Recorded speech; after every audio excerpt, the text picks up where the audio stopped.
never thought I'd see my own house look so foreign. But there it was, standing as I left it, brick, white shutters, a faded welcome home mat that seemed to mock me. I had been gone for 10 months, serving on the front lines.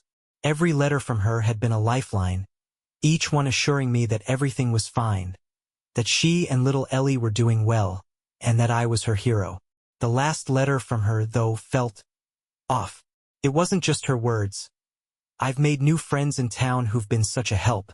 But the way she ended it, no, I love you. No, I can't wait to hold you again. Just take care of yourself. I shook it off.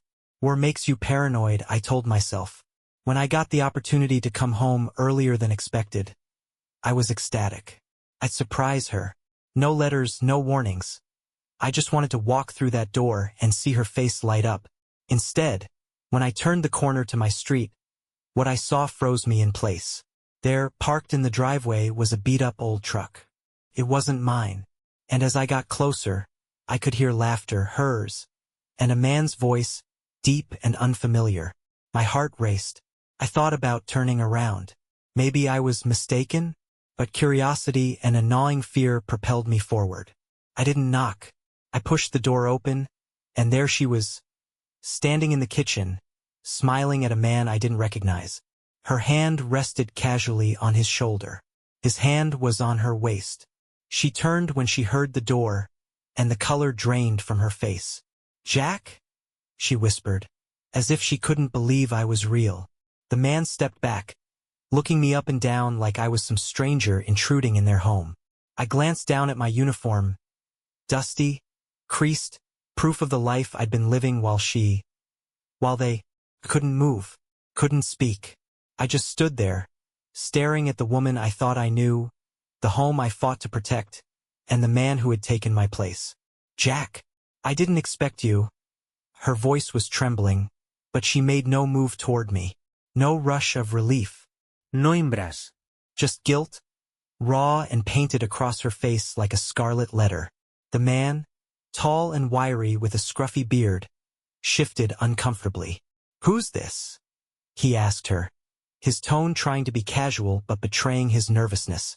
I laughed, not because it was funny, but because it was absurd. "Who am I?" I spat, stepping inside and letting the door slam shut behind me. "I'm her husband, the guy she's been writing letters to while I've been dodging bullets halfway across the world." He paled, looking from me to her, as if this was the first time he realized his presence here might have consequences. "Look, man, I didn't—" Don't you dare try to explain." My voice cracked with a mix of rage and heartbreak. My fists clenched at my sides. He wasn't worth it, not yet. "Jack, please, let me explain." She stepped toward me, her hand outstretched, but I stepped back. "Explain what, Lily? What could you possibly say right now that would make this okay?" "Huh." My voice was rising, but I didn't care. "You told me you were fine, that Ellie was fine, that you missed me. Was that all just lies?" Tears welled in her eyes, but they only made me angrier. She didn't get to cry. Not now. Not after I'd spent months dreaming of this moment. Coming home to her and Ellie, to our life, to the family I thought I was fighting for. "I didn't mean for this to happen," she said, her voice barely above a whisper. "After you left, it was so hard, Jack. You were gone and I was alone, and then Luke, he was just there, helping with the house, with Ellie." "With Ellie!" I roared. The thought of this man near my daughter, in her life, in my place, was like a knife to the gut. "You let him play dad while I was out risking my life?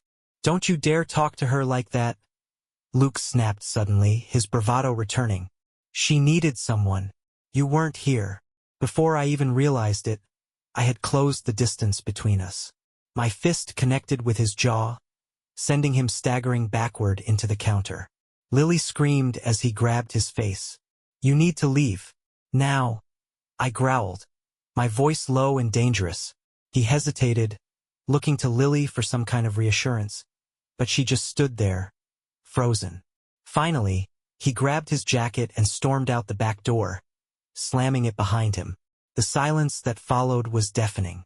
Lily stood across from me, her arms wrapped around herself like they could somehow shield her from the weight of what had just happened. "Why, Lily?"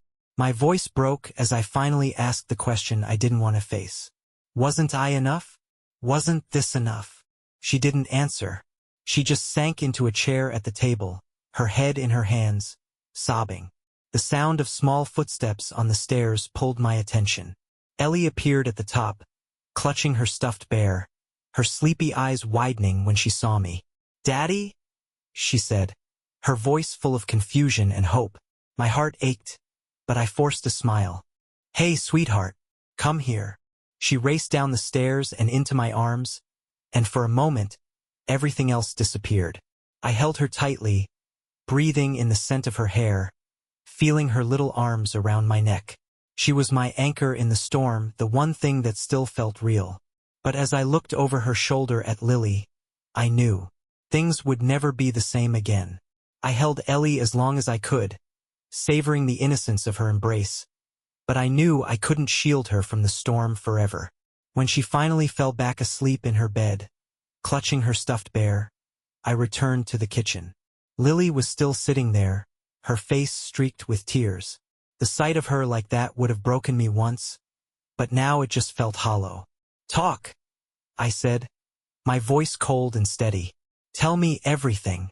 She looked up at me, her eyes filled with regret, but I wasn't here for her pity. "It started a few months after you left," she began hesitantly. "At first, it was just little things. Luke mowing the lawn, fixing the leaky faucet. He offered to help, and I let him. I didn't realize. I didn't think." "You didn't think it would lead to this?" I snapped. "You didn't think about what it would do to us?" She flinched but pressed on.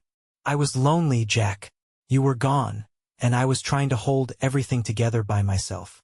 And Luke, he was there. He made me feel seen, like I wasn't drowning anymore." "Seen," I repeated bitterly.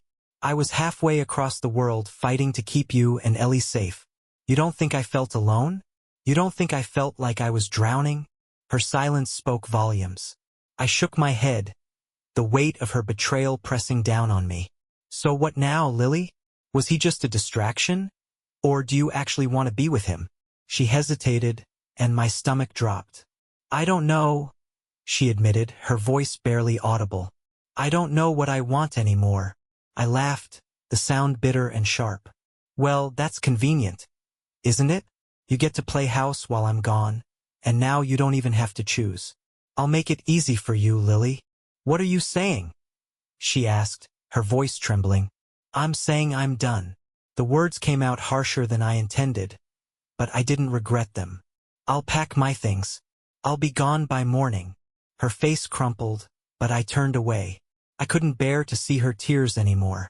"What about Ellie?" she asked desperately. I stopped in the doorway, my back to her. "She's the only reason I won't burn this whole house down on my way out." My voice was steady, but my heart was breaking. "You'll hear from my lawyer." I went upstairs and sat on Ellie's bed, watching her sleep.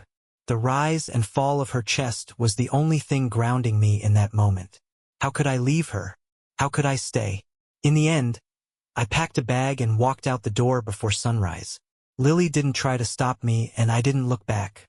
2 weeks later, I sat in a lawyer's office, papers in hand, ready to make it official. But every time I thought of Ellie, I hesitated. I didn't want to lose her. I didn't want her to lose me. As I stared at the signature line, the lawyer asked, "Is it possible to save this family after such a betrayal?" I didn't have an answer then. I still don't.